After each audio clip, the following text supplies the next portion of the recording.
Assalamualaikum warahmatullahi wabarakatuh.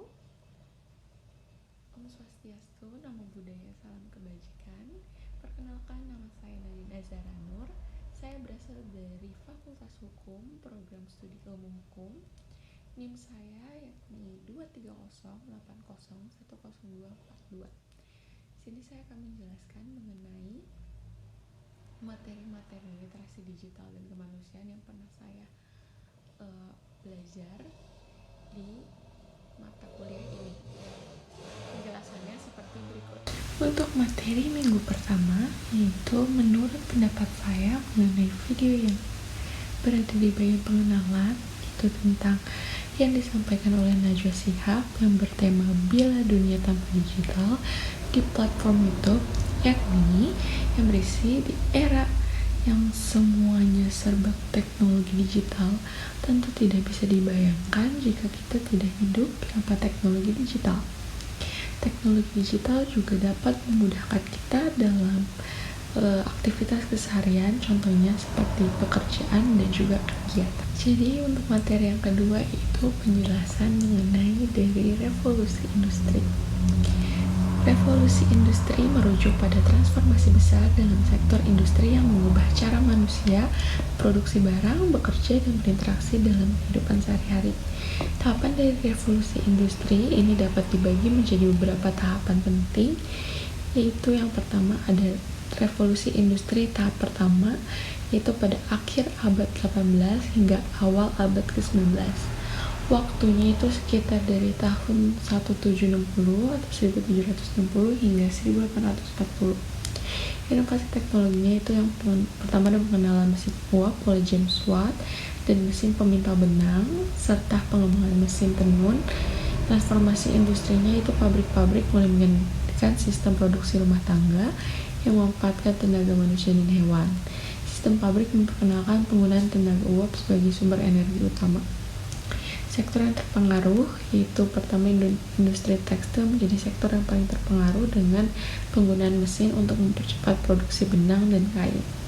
Infrastrukturnya pembangunan jalur kereta api dan kapal uap dan meningkatkan distribusi barang dan serta orang. Yang kedua, tahapan revolusi industri tahap kedua itu pada akhir abad ke-19 sampai awal abad ke-20. Waktunya itu sekitar tahun 1840 hingga 1900. Inovasinya penemuan baru seperti listrik, telepon, serta mesin pembakar internal dan juga pengembangan proses produksi baja dan metode desimer. Transformasi industrinya yaitu pertumbuhan pesat sektor manufaktur yang lebih beragam seperti baja, kimia, mesin, dan industri otomotif. Peningkatan transportasinya yaitu perkembangan kereta api dan kapal uap semakin cepat mempercepat distribusi barang dan orang. Seperti jalan raya juga mulai berkembang. Peningkatan kualitas hidupnya meski ada dampak sosial yang negatif seperti kondisi kerja yang buruk. Revolusi ini juga membawa kemajuan besar dalam kehidupan urban dengan munculnya kelas menengah dan peningkatan standar hidup. Terus yang ketiga, revolusi industri tahap ketiga yaitu pertengahan abad 20 sampai tahun 1970-an. Waktunya sekitar 1940 hingga 1970-an. Inovasi teknologinya itu penemuan teknologi komputer elektronik dan optimalisasi produksi komputer pertama. Dan juga mulai dikembangkan robot industri. Terus peningkatan kualitas hidupnya yaitu pertama ada teknologi komunikasi, yang kedua juga transportasi modern seperti pesawat terbang dan komunikasi satelit semakin memperkaya kehidupan masyarakat. Yang terakhir yaitu revolusi industri tahap keempat, yakni pada tahun 1970-an hingga sekarang ini. Waktunya mulai pada 1970 sampai dengan saat ini atau terus berlanjut. Inovasi teknologinya itu munculnya teknologi digital, internet kecerdasan buatan atau AI, dan juga optimalisasi tingkat produk. Revolusi ini juga bisa disebut industri 4.0. Terus juga perubahan sosial. Dampak dari revolusi ini melibatkan perubahan besar dalam pekerjaan dengan munculnya pekerjaan di sektor teknologi tinggi dan berkurangnya pekerjaan tradisional di sektor manufaktur. Yang selanjutnya yakni materi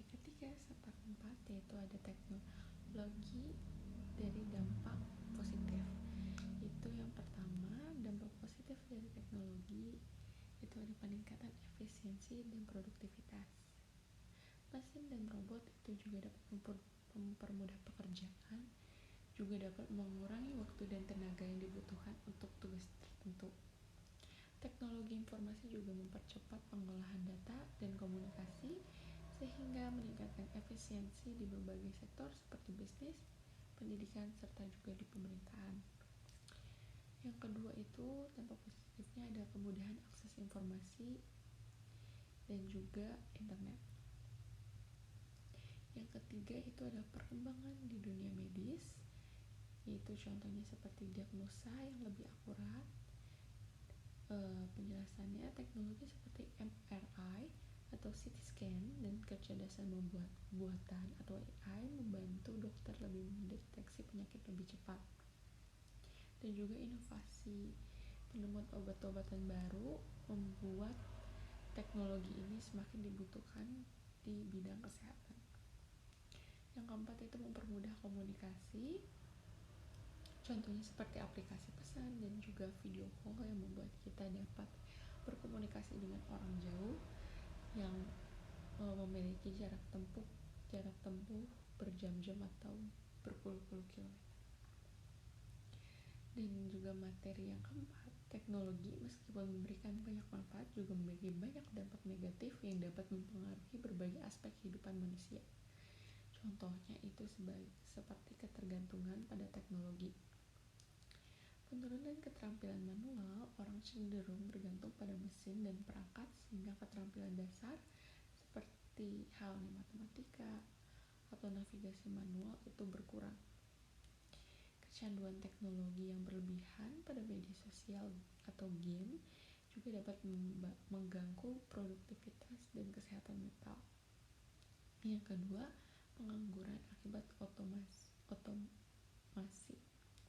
Jadi pergantian tenaga kerja manusia ke AI atau juga robot dan juga mesin membuat banyak manusia itu di PHK atau diputus kontrak kerjanya.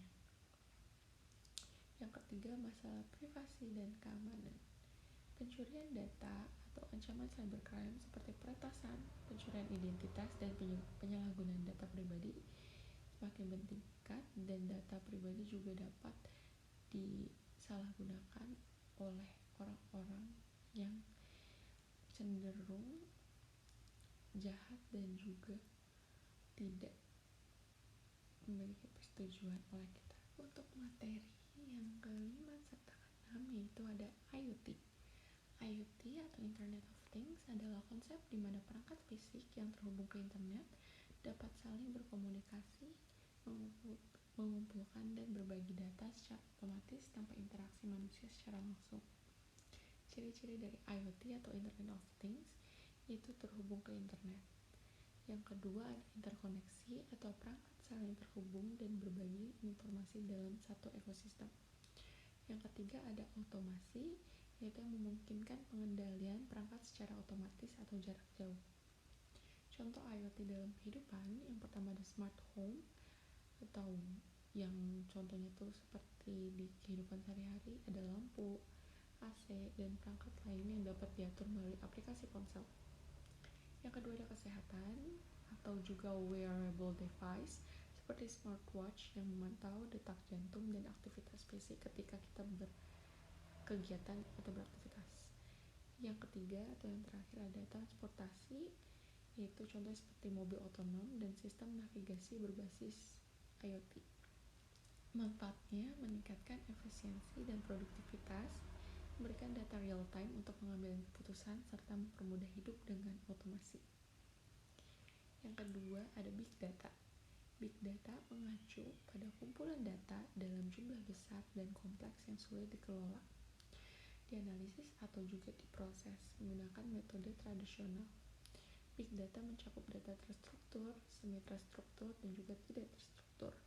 Karakteristik dari big data ini atau 5V, yang pertama ada volume, ukuran data yang sangat besar seperti data dari media sosial, transaksi online, atau juga Internet of Things atau IoT. Velocity, kecepatan data yang masuk dan diproses dalam waktu yang nyata. variasi atau variety beragam jenis data seperti teks, gambar, video, dan juga audio. Terus juga contoh big data dalam kehidupan sehari-hari atau dalam kehidupan. Yang pertama itu dalam berbisnis, analisis data pelanggan untuk meningkatkan strategi pemasaran, itu contoh yang pertama. Yang kedua di bidang kesehatan, analisis data pasien untuk memprediksi penyakit. Yang ketiga dalam bidang transportasi, yaitu optimalisasi rute transportasi berdasarkan data lalu lintas yang ada di sekeliling kita.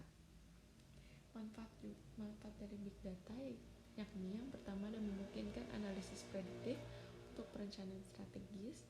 Yang kedua membantu personalitas layanan seperti rekomendasi produk. Yang ketiga memberikan wawasan mendalam untuk pengambilan keputusan. Selanjutnya mengenai e-commerce dan juga e-business. E-commerce dan e-business adalah dua istilah yang sering digunakan dalam konteks berbisnis digital, tapi keduanya memiliki makna yang sedikit berbeda. Jadi perbedaan yang pertama ini dari e-commerce atau electronic commerce. E-commerce itu merujuk pada transaksi perdagangan yang dilakukan secara elektronik, terutama melalui internet, mencakup aktivitas jual beli barang dan jasa antara perusahaan, konsumen, dan bahkan antara perusahaan dengan perusahaan lainnya. Contoh kegiatan yang termasuk dalam e-commerce yaitu pertama pembelian barang di situs web. Contoh webnya itu seperti Tokopedia, Shopee, Amazon, atau eBay. Yang kedua ada penjualan produk oleh perusahaan atau individu yang dilakukan melalui platform secara online. Yang ketiga proses pembayaran secara digital melalui berbagai metode seperti kartu kredit, transfer bank, dan juga e-wallet.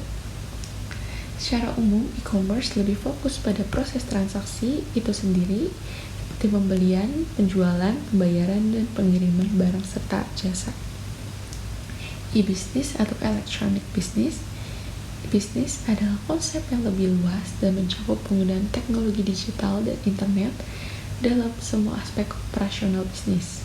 Ini tidak hanya mencakup transaksi jual beli, tetapi juga proses bisnis lainnya berhubungan dengan manajemen, komunikasi, pemasaran, dan juga operasi internal perusahaan. Selanjutnya ada organisasi komunikasi pemasaran. Itu merujuk pada struktur dan sistem yang digunakan oleh perusahaan untuk mengelola semua aktivitas komunikasi yang mendukung tujuan pemasaran. Ini mencakup perencanaan, strategi pemilihan, saluran komunikasi yang tepat, dan pengelolaan pesan yang konsisten.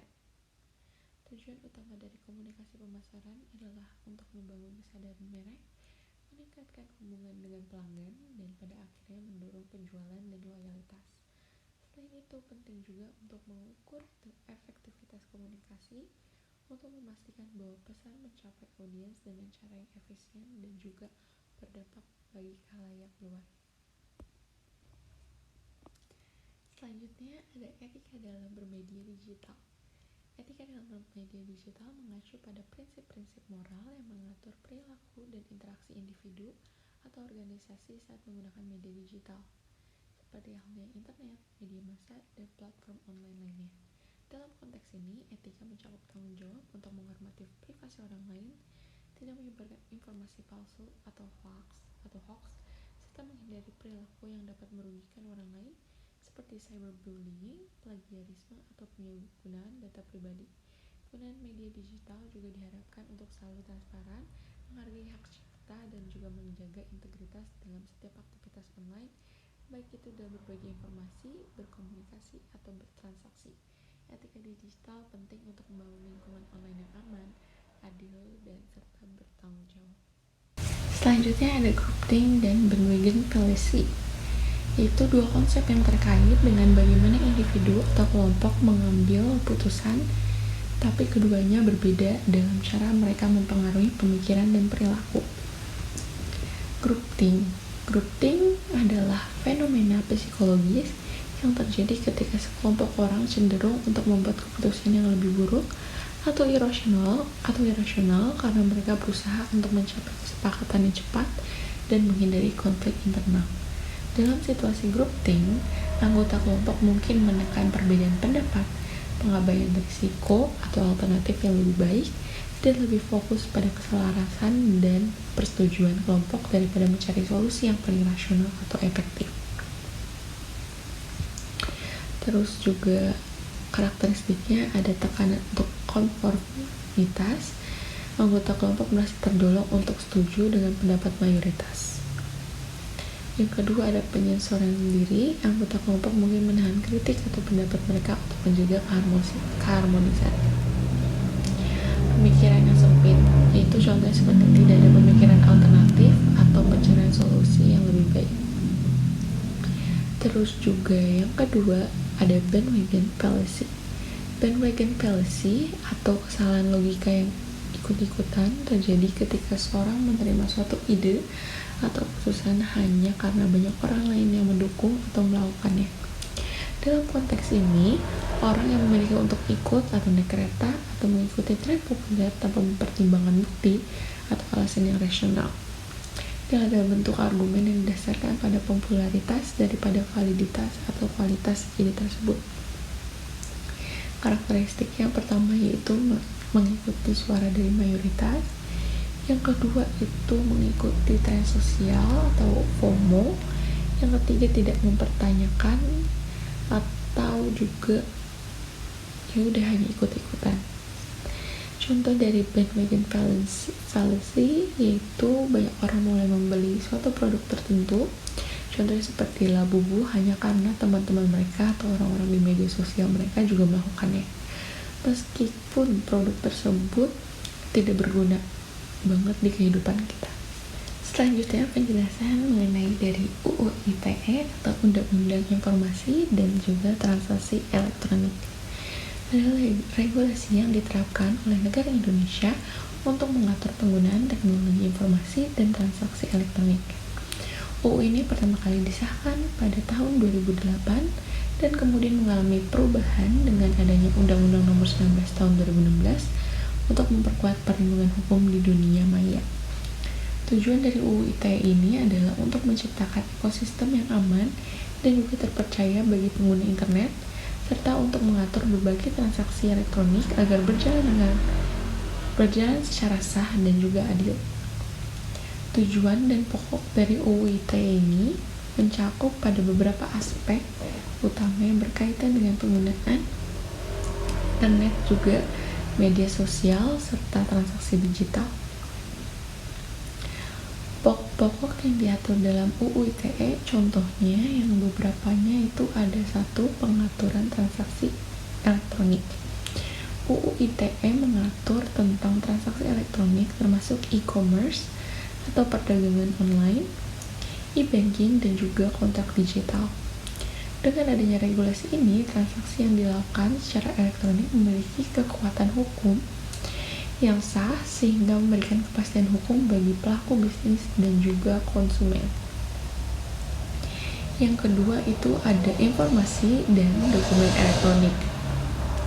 UU ini juga mengatur tentang keberadaan informasi dan dokumen elektronik yang sah, termasuk tanda tangan elektronik yang dapat digunakan untuk transaksi dan perjanjian secara digital.